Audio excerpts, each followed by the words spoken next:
Charan! Hello, good afternoon everyone! O, hayan, late upload na po itong video na to nung May 5, 2024. Kamakailan lang din po. Ayan, yung asawa ko po yung naka-white, kasama niya itong yung stuff niya. Ino-open nila yung mga sahig kasi may mga hinahanap silang tubo ng tubig. Ayan, sa second floor po kasi yan, yung shop na yan. Then yung nasa first floor, umaangal, meron daw water leak, may tumutulo daw dun sa ano nila.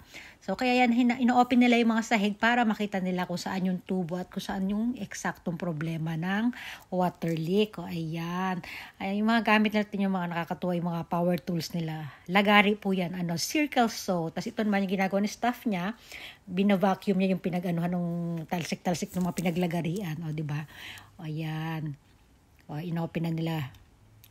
Binabaklas nila yan, ha? Oh. Yan. Yan yung shop na yung video ko nung nakaraan, 'di ba? Nag-ano ako yung sa counter.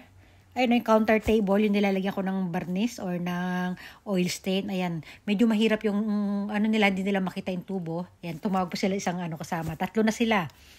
Ayan, lalagyan muna nila ng sapin na plastic doon para hindi tumalsik yung mga alikabok ng galing sa kahoy o yung mga tumatalsik pag naglalagari tayo. O, ayan. Kasi nalinis na yung na yan. Kita nyo, yung counter table na yun, nilinis ko na yun, diba? After kong lagyan ng barnis. Ayan. Tapos ngayon, nagkakalat na naman sila sa sahig, diba? O, ayan. Ganyan po dito, mag-repair dito. Kailangan may mga preparation, may mga sapin-sapin dyan. Ayan, Ayan, nabutas na yung sahig, guys. O, sinilip ni isang staff. O, nakadapa siya doon, hinahanap niya yung tubo kasi mahirap yung yung pwesto ng tubo, di malaman kung nasaan niya. O yan. O.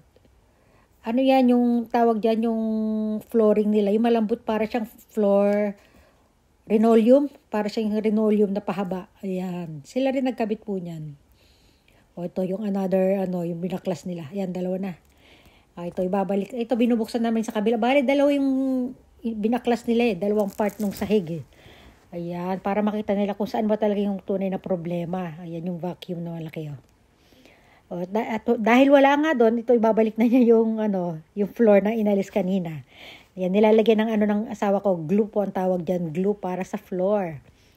Ayan, di ba? Tapos ilalapat na yung parang linoleum na pahaba. Kalimutan ko na yung tawag diyan basta yan. Para siyang linoleum na medyo makapal na pahaba. O yan, ganyan maglagay ng glue.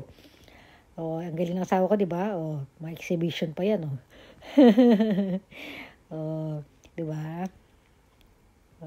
Ganyan lang po. Marunong na rin ako niyan. O, tapos ilalapat na lang po yun, yung nakatupi na yun. Tapos, ito na. Ayan, di ba? Parang wala lang nangyari. Hindi halata na may binaklas sila dyan kanina. Tingnan nyo, Ang galing nila, di ba? Syempre. Ito pa. Ito yung sa kabilang part naman ito. Yung hindi pa na ibabalik. Ayan. Nilagyan na rin ng glue. Maya-maya lang ng konti, ididikit na. Ayan na, nadikit na. Di ba? Dito maayos na rin. Ang ganda. Di ba? Sangka pa. Ayun yung, pupunasan pa yun yung kulay yellow na yun. Parang dumi lang ng konti. Lakad pa tayo dito hanggang dito. Bye! Thanks for watching!